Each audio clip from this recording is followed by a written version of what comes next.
threat of disaster is never pleasant. Welcome to the Casual Preppers podcast. These safety measures are essential. The only place for prepping, survival, and entertainment. This will be your source of survival instructions and information. Every member of the family must be coached in the business of survival. Here are your hosts, Cam and Kobe. Should have had like cash register noise come in. Yeah, today is, it's bittersweet. It is bittersweet. Because this is our last episode in the Back to Basics series. Oh, that's right. This is the last one, This Cam. is the end of the basics. The end of an era. Yeah. The end of an era, the end of the basics. This is a good one to end on, though. I think so, too. Yeah. So this is a very important part of prepping, and it is finances. Mm-hmm. It can ruin your life. Oh, gosh. Or it can make it awesome. Yeah. Yeah. So, we're not going to go into details of stocks and the stock market and all that stuff, but we're talking about basically an emergency fund is the main point of this. Financial preparedness is super important. It's just as important as food and water and shelter. And so you've got to have your finances in line for emergency funds, debt, alternative currencies, things to keep you afloat when things go south. So I agree. It's very important. You know what else is important? Battle Box, because it is the monthly subscription box full of solid gear for adventure seekers, survivalists, outdoor enthusiasts, and casual preppers. Each month, Battle Box sends you the coolest selection of handpicked outdoor survival and everyday carry gear, all valued at far more than what you'd normally pay. You never know what's in the next box, but here's a sampling of what users received this month. The My Medic Sidekick Standard First Aid Kit, pretty cool. The Glow Rhino Fermi 2, a Battle Box exclusive EDC knife. Pretty dang cool. It glows when it does. Harm comes near. Yeah, all this badassness starts at just $34.99 per month. They've shipped over 1 million boxes and won Best Subscription Box of 2020. Our listeners get 15% off when you sign up at battlebox.com/casualpreppers. Get your first BattleBox plus 15% off at battlebox.com/casualpreppers. Get that stuff. Simple. It is so simple. So let's talk about this. What is financial preparedness? What are we even talking about today? Before I get going, disclaimer. None of this is financial advice. Do not take financial advice from us because we are not allowed to give you any. But we do want to talk about financial preparedness because basically what this means is having a plan for your money so that when life throws you a curveball like an emergency or something like that, you're not financially ruined because of it. Because that's a big deal. It is a big deal. Right? It's part of being a prepper. It's about being ready not just for, global economic disasters, but also for everyday emergencies, whether that be medical bills, because I know we've all got those. This is like the most realistic stuff. Yeah. Car repairs, losing a job, all this happens, right? And so at its core, financial preparedness really is about maintaining control of your financial situation, no matter what happens, whether it's good or bad. It's not just about saving money, but it's also about building a financial foundation that supports your preparedness goals without putting your future at risk. We're going to talk about that quite a bit later. So why does it matter? Because it gives you peace of mind, man. I can't tell you. Knowing that you can handle an emergency without your finances falling apart or actually having the cash available to do it. Yeah. It gives you peace of mind. Yeah. It's a huge deal. But it also gives you flexibility and options. When you have savings and when you have very low debt, you can adapt to changes. You can take opportunities. You can avoid dumb, desperate decisions when things pop up, right? And it gives you that independence and that resilience. You're less stable or you're less dependent on external help. You can maintain your preparedness lifestyle even when things get super tight. Yeah. It's a huge deal. Being rich, man. That's Seriously. rich. 100%. You don't have to have all the stuff. It's like being independent. And, yes. Oh, I love it. Love it too. I want it. What are the goals? What are the goals of financial preparedness? Really, it's to maintain stability during crises. That's one of the biggest things. You ensure that you can continue to cover your basic needs without immediately going into like a crazy rundown survival mode.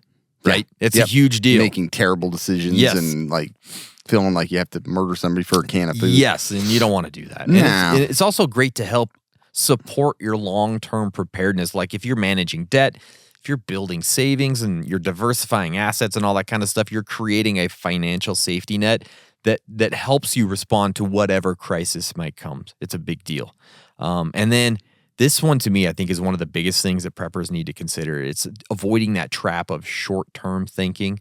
It's always, this isn't about just reacting to every headline and like prepping trend or like whatever that might be. It's about creating a balanced and sustainable approach, because short-term and long-term stability are both very important. It's not just short-term, right? So that's why we think financial preparedness is part of this Back to Basics series. Yeah, it's important. That's super helpful. It's like, I don't. We don't even need to talk about it anymore. You summarized it really well. That was it right there. So I do, a little more detail on probably one of the most important parts is building that emergency fund. Yeah. So what is an emergency fund? It's a separate account used to cover or offset the expense of an unforeseen situation. Yeah. Statistically, I just have to mention this. This is 2023 survey, showed 63%. That's gone up. Of Americans before inflation and all of our job loss. Currently, I mean, it's even worsened a bit. Yeah. Could not come up with $500 in an emergency. Oh, that's so scary. Scary, right? That is so scary. More like, nearly 3/4 of people. 63%, $500. You know how often $500 emergencies come up? All the time. Yeah, man, all the time. I don't know how people do it. So essentially, it's readily available funds set aside to cover unexpected expenses. That doesn't mean I'm going to sell something on eBay to make up this $500. It means you can grab that $500 and use it or pay somebody or buy something. I mean, the simple thing is just a savings account, right? Exactly. Yeah, it's pretty simple. Been taught that forever, right? Yeah. And so this is for an emergency. Yeah. Typically 3 to 6 months of living expenses. That's expensive. Oh, so much. much. That's a huge amount of an emergency fund. That covers primarily groceries, transportation, utilities, and things like that. Like to keep you going and alive with food. So 3 to 6 months is best, but seriously, saving anything is better than none. Start with that $500. The 63%. Like if you can get towards that $500, and you're ahead of 63%. Over half of Americans. Yeah, that's crazy. So set realistic goals when you're starting this. Yeah. Not many can save 3 months worth quickly. That takes a lot. I don't have 3 months saved up of. Yeah, it's a lot, dude. Well, I could, but it's not like immediately available. It's not liquid right away. Right, exactly. Yeah, exactly. So start small. Like you said, $500. I mean, you could even just start with like $100 a month. Yeah. And over 5 months, you'll have $500, and then you just keep building on that. Yep. Don't touch it. That's where the discipline's the hardest part. It's really hard. And, really anything matters. So just start creating an emergency fund, because stuff's going to pop up and it's going to catch you off guard. I guarantee it. And you could just never get ahead when you don't have that fund. Yeah. Because stuff comes up. Oh, yeah. Everything's in your checking account's gone. It's like it just starts to snowball. Yep. But yeah. And there's so much freedom and so much stress relief that comes with being prepared with finances. So one easy way to start doing it is like an automated savings transfer. Like it just set it and forget it. It just happens. It takes it out. It puts it somewhere you can access it, but you don't even see it. I think that's a really good way to do it if you have a hard time saving. Yeah. Because then it's like that money doesn't even exist. Yeah. Yeah. Right? It's not there. Yeah. And then track your income and expenses to identify areas that you can cut back to help you build your emergency fund. So if you're not there, like you have to look at some of the things that you're paying for. I know they're nice. I know it's great. You love to have all the streaming services. I do. But I love it. Cutting those off for a while can quickly build up an emergency fund. If you have 3 streaming services? Yeah. I know this sucks and it's not as fun to buy and it's not something that you may never use, but having it is more important than having all this other stuff. Yeah. So reducing when you do like a financial analysis, then you can see where you can cut costs, reduce unnecessary spending. Don't go out to eat all the time. These are all the crappy things that they tell you when you first get married. Yeah. You should be doing those if you don't have your emergency fund. Like build it up. Your $6 coffee every morning. Exactly. Like just take a month away and then there you go. It's crazy. Yeah. So take a look at those things that you can cut out so that you can build an emergency fund. And control your expenses, obviously. And we're just telling you these things if you already have an emergency fund, you do whatever the hell you want. You do whatever you want. Like, I don't care, but I'm saying if you don't, these are some ways you can get there. Yeah. Right? This creates the ability for you to be independent, Yes. self-sustaining. No one wants to ask for help. Some people love doing it, but for the most part, people don't really want to ask people. They don't want to burden them. Nope. And this is like a huge way of avoiding that. Yeah. Where to store your emergency fund. So this is important. Like a lot of times you want something that's easily accessible. So cash on hand. You got to be careful with that. You do. You got to make sure it's secured away and not all in the same place. Fires, floods, all of it can be gone in a minute, or a burglary. Burglary. That's a hard word. It's tough to say. And diversify where you're storing it. Like, don't store 10K in a tin lunch box in your attic. I think 10K is too much to have on hand anyway. Yeah, exactly. Cold hard cash. And so it's easier because the cash is there. You don't have to deal with a bank or anything. But there are ways that you can put it into different locations, like in a savings account. Yes. A betterment account is a really good option because it doesn't have any penalties and you still get a low annual percentage rate, but without penalties of 4% is pretty good. It is. That's what I just looked at it today. Wow. I need to do that. I just don't want to have another account. It's like, it's just so much easier to keep it in my accounts, credit right? union. Yeah. You know what I mean? Same.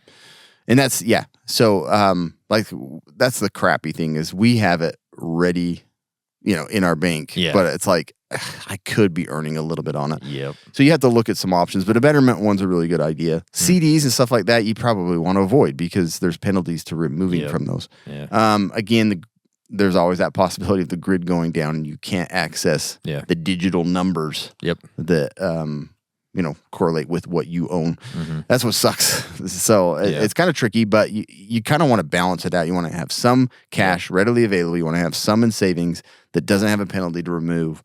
And then there's other options too.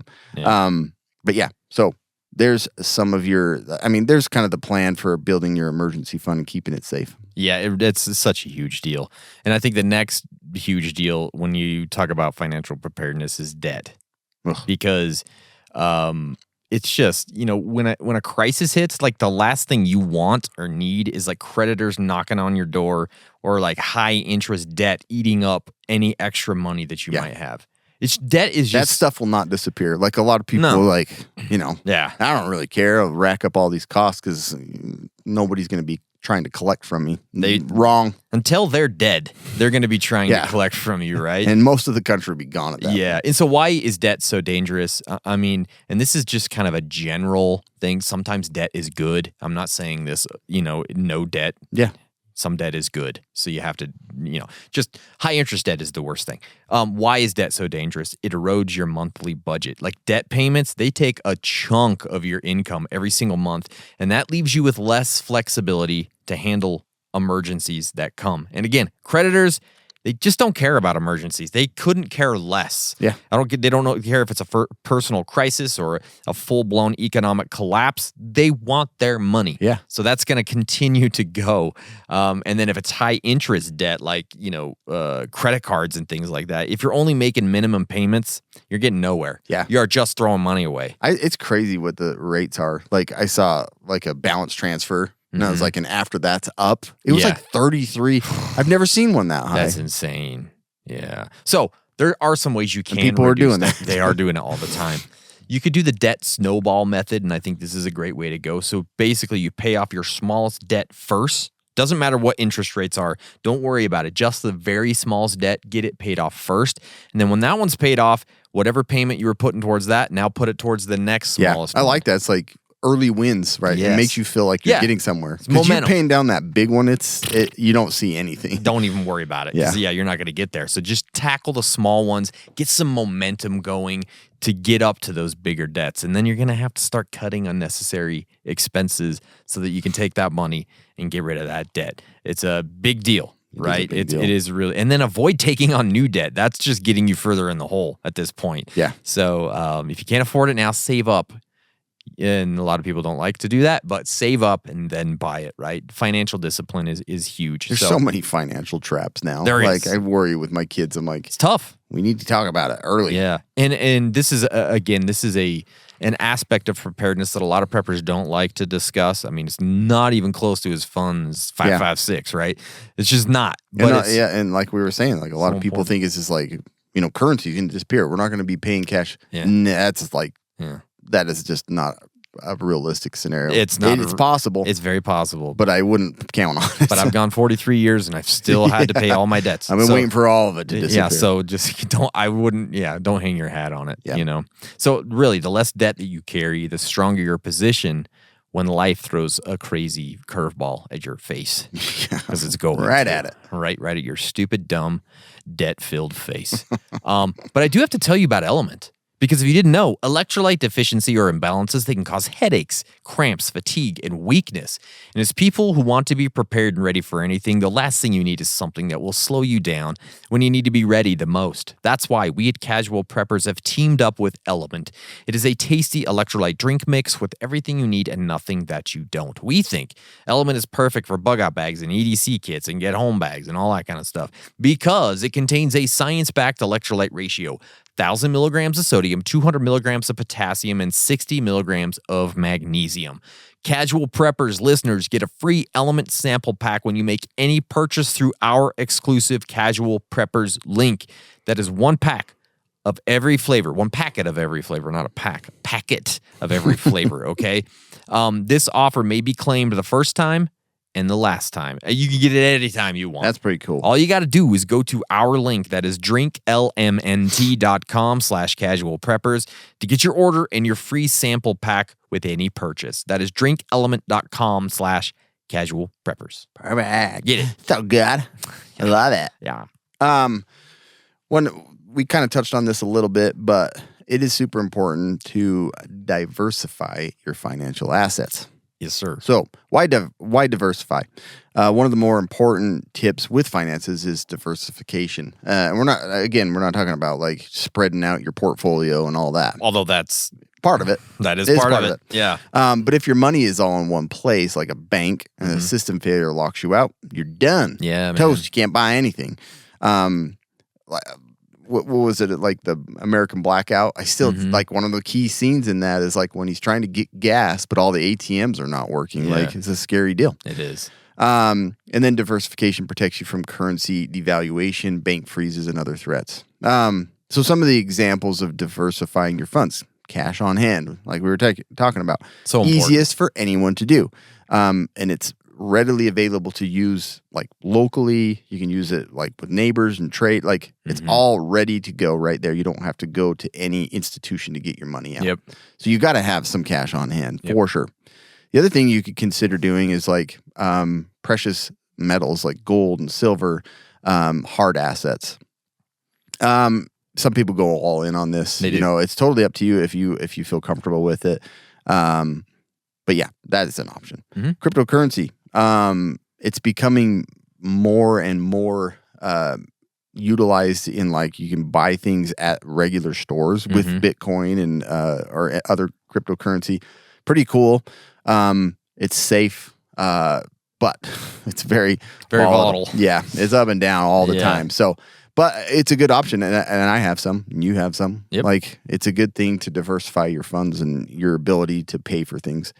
Barter items. This is one thing we haven't talked about yet, like tangible goods that can be traded. Yeah. Ammo, food, tools, things like that people are going to need and not have available. They're going to be willing to, pay you a lot for them. Not necessarily, you're not necessarily want to take advantage, but it gives you an alternative to your, currency. Like you don't need to go out and buy meth and things like that, but consider vices too. Like I have some coffee that I don't drink, but I know that it could be crucial for somebody else that they want it, and so I can trade for a bag of flour or something like that. Caffeinated items are probably going to be pretty popular. Oh yeah, everybody wants their caffeine fix, right? Yeah. And there's a lot of other items that you could consider for barter. Yeah.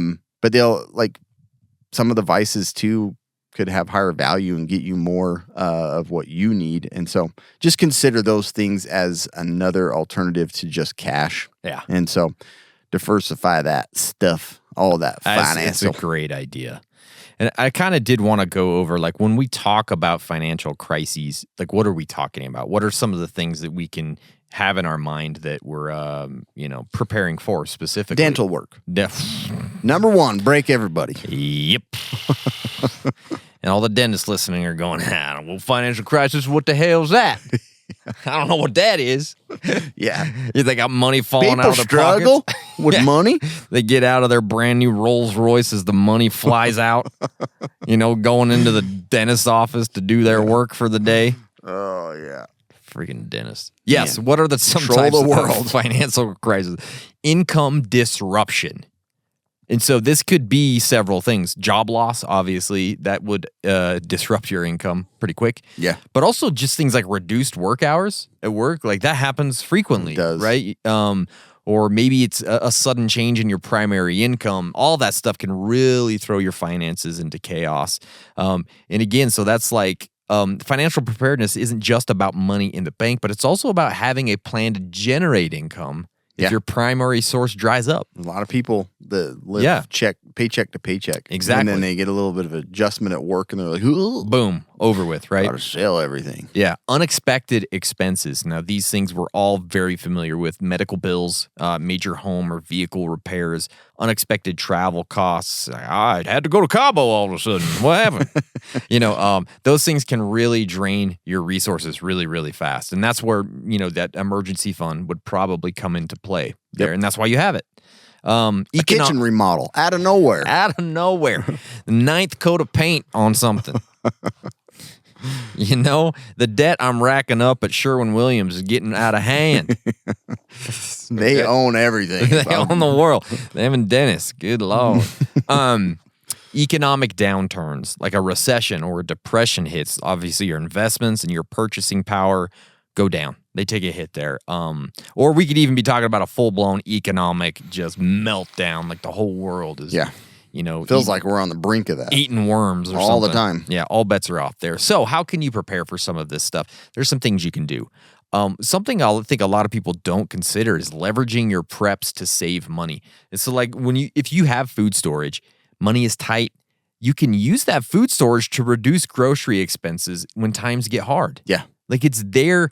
It's not just It's the whole there. purpose of having it. It's not just there if there's a super volcano. Yeah. There's other reasons for it. So if you have a job loss or there's an economic downturn, you can start eating some of that stuff to supplement your food so you don't have to go to Walmart every day and spend $100. So that well-stocked pantry can really bridge the gap during financial hardships. Very, very important. And then, DIY skills. If you're good at repairing things or gardening or creating stuff, these skills can help save money or even generate income for you in these downturns. And then Cam talked about bartering, very important. But that's a skill. That's a prepping skill that can help you in those times. And then creating an income backup plan, thinking beyond your primary job where maybe you have some side hustles or some freelance work or those types of things that you could activate quickly when something goes on, whether you get, your hours get cut or you get fired, but you can go boom right into making some extra money on the side, right? Very important. And then, building financial flexibility, establish a tiered budget that can be scaled up or down based on your income level at a certain time, right? Keep a list of like a bunch of non-essential expenses that you could just pause or immediately cut when stuff starts to get hard. Yeah, they have some amazing apps now that you'll pull all of your stuff and tell you where you're spending and like where you can cut and like how much you spent this month. Super useful. Yeah, and really, it's great for budgeting. Where you're just like bleeding out money. Exactly. And then your emergency fund, strategically understanding how to use it. Have a plan to use it, know when to use it, when not to use it. Use your preps strategically to stretch your emergency fund when it does get used. Like, for example, so if you already have stored water, you don't need to go out and buy bottled water during a crisis. You're there. When it's like $10 an exactly. ounce. So that's something to consider there. And then mastering the art of pivoting. I think this is a skill that's huge when it comes to financial preparedness. Because when your situation changes, being able to pivot very quick, updating your budget, adjusting plans, reassessing stuff on a dime, no pun intended there, is a great skill to have for financial preparedness in these tough times when things come up, right? Yeah, that's good. So anyways, just some things to consider in this for prepping for financial issues. Yeah, that's great. Yeah. As we know, like historically, there's been some huge events that have really caused some economic problems like Wall Street crash of 1929, Yeah. 1973 oil crisis, financial crisis of 2007, 2008. That was like the housing market. Yeah. Like it created a huge problem. And then we've seen just recently COVID. I mean, we're still not like a lot of places and a lot of sectors have recovered, but we still feel it worldwide. Stupid Amazon shipping is not 2 days anymore. No, it's super It's aggravating. ridiculous. Makes me so mad. Yeah. Yeah. So like we've seen it and it happens and it will continue to happen. So you have to be prepared. So here's some of the things like some quick little tips on how to handle finances if the banking system Or the baking system. that's a terrible one to go down. But the banking systems go down. Access to cash, withdraw a reasonable amount from an ATM or something to cover immediate needs. If, hopefully you already have some cash available. Check account balances, see where you're at. What you're not going to do any overdrawing just in your like panic mode. Contact your bank, keep up on seeing like where the issue is, how long they think it's going to be until things are back up and that you can use your financial institution before resulting to using your emergency funds. Again, diversify your accounts, spread your funds out across multiple banks and at home and different goods, things like that. Use alternative payment methods. Online banking is unavailable. I'm like, I do all my baking online. I'm mumbling that banking. Consider using checks. Like if you still have a checkbook. What are those? I know, seriously. For payments or transactions, mobile apps are still functional. You can do orders through those, possibly. Use your cash. Again, get what you can out of an ATM. Maybe if you're not prepared and don't have that cash, You're gonna have to go fast. They're gonna run out of money quick. I need to own some ATMs. I know, it's a great That'd be idea. Awesome. And then prioritize essential payments. Focus on crucial bills. Rent, utilities, and then make sure you have enough food. Hopefully, from previous episodes, that stuff isn't a worry because you're already prepared. And then stay calm and informed. Avoid panic buying. People will pay outrageous amounts for stuff when they feel like it's going to be unavailable. Like the whole toilet paper That was ridiculous. crisis. Yeah.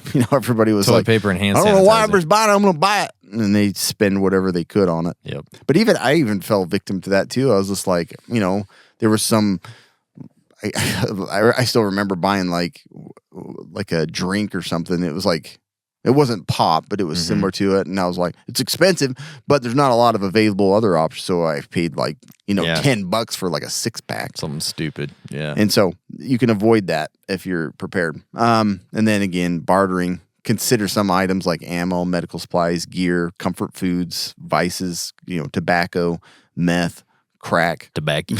Just kidding. Yeah. And then like even tools and stuff are useful that can be used to barter. I got a ratchet set. Give me some of that chicken. Exactly. Yeah. So That's right. But listen, one thing that's super important is today's podcast is brought to you by TacPack. Remember that. Yeah. They are the only tactical subscription box with useful professional grade stuff inside.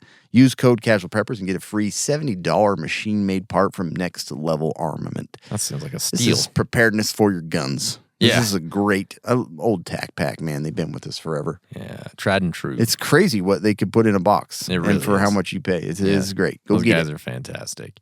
This is something that I really want to make sure everybody understands today. Prepping is very important. Obviously, that's why we have a podcast about it. We've been talking about it for a long time. But so is long-term financial stability. In Still got to fact, consider retiring sometime. one day, it's just really easy to get caught up in the idea of being ready for every possible emergency. Or And- spending a fortune to get your preps, but you're financially not able to do it. And so you start draining your savings or even your retirement accounts to stockpile supplies. Yeah. Like I've seen this in my own life. I've seen people do this and it just blows me away. But, if you burn through your financial safety net today, you could end up just creating a new crisis down the road. You're basically just pushing a crisis down the road. So true. For something that may not even happen now. Yeah. Right? You may not need 6,000 gallons of water right now. We don't know.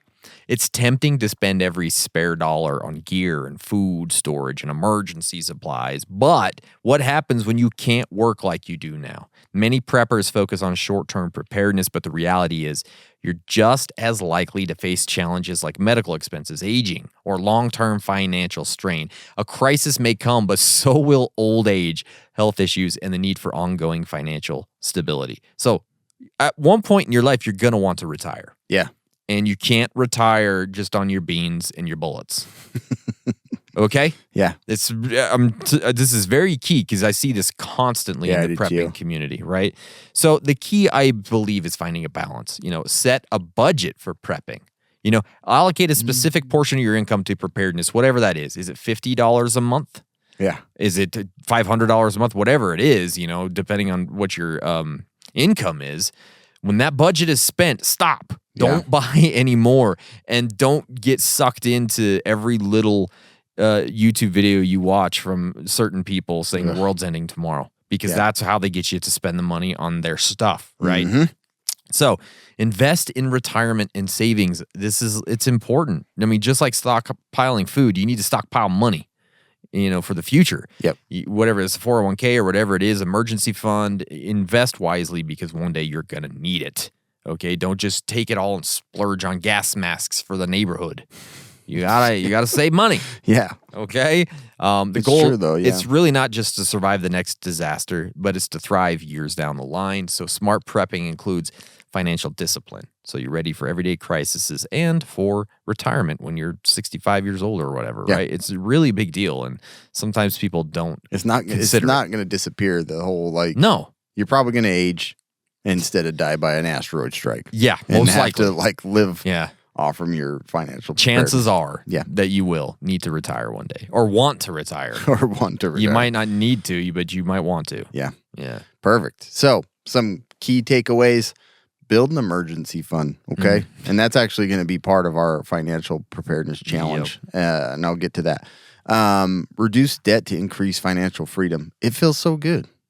It's so important. Feels so good. Like that's what we all should be like striving for is financial freedom.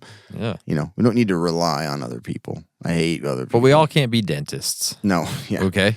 Yeah. Only a select few in the that giant cabal are dentists. That's right. Reduce debt to increase that financial freedom is like what I just said. It's not only preparing your emergency funds and all that, but stop spending so much. Yeah, it's hard. Like take it easy. It's hard, man. It is hard because we get a lot of enjoyment with spending. And stuff is expensive too. It's super expensive right now. Kids are expensive. I go to the grocery store and just get super pissed. Oh, yeah. It's insane. I get in at least one or two fights. Oh man, it's insane.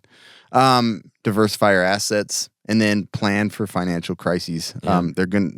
Everybody's going to experience them. Job loss, recessions, medical bills, inflation, all that stuff's happening, or may happen. Mm-hmm.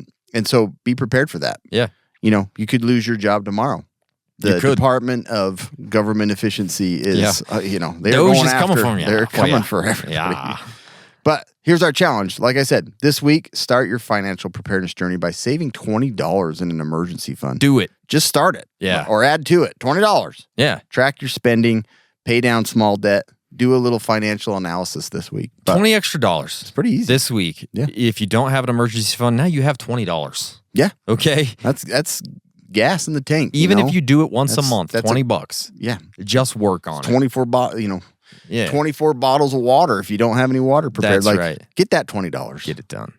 Well, that's it, guys. That is it for our Back to Basics series. How does it feel, Cam? It's good. Do you feel like you did something? I don't know. I feel like you did something. No, I do. I like these have been nice. They've been short, but they're good points to review. Like even I have seen a lot of things that I'm like, man, I haven't gone over this for a while. Yep. I'm lacking. I agree. Just snap you out of it. So that is our first series of the year. We are now going to be going into our second quarter series. This one is going to be quite a bit different. It is going to be And this different. is going to be a series that I don't think anybody's ever done before. Right? No. We're treading on new soil here moving forward. And this one is going to be titled The Future of Survival. Yeah.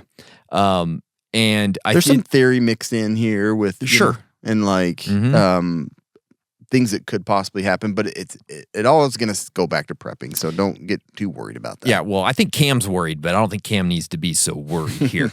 We're going to be talking about the threats that are on the horizon for the next 25 years. And that's really due to technology and societal changes and advancements in medical science and like so many other things that are rapidly changing. We have AI. We have a lot of crazy things that are happening right now that are really going to change the way really everybody lives. Good and bad for the next 25-ish years. So this series, we're going to start to look at those things. And some of them, like Cam said, might feel a little bit out of left field. But these are real things that people, scientists, and sociologists are looking at over the next 25 years that can be real. Things are going to happen. I think you have to look at it. You have to consider them. You have to consider them. So we just got the basics done, right? So you have a really great foundation right now. Yeah. Let's move on to some of this stuff that's going to be coming so that you can be ready for it, so you can understand it. And hopefully we can understand it and tell you about it. Yeah. But I think it's going to be fun. Yeah, please hang with us on this. I think it's going to be great. I think it's going to be fantastic. So look forward to that over the next few months. And then we're going to have another series, and we're excited. Yeah, forever. Forever. Well, I don't know if we'll go into next year or not, but this year you're just going to get 4 full series of episodes, and it's kind of fun. Yeah. Kind of fun. So thanks, guys, so much. Please make sure that you've hit subscribe on your favorite podcast platform. Make sure you go check out the other podcasts. This podcast is a secret because we're doing some really fun, interesting things over there. And follow us on all the socials and everything. Anything else, Cam? No, please do all of that he said. Okay. Stay survived.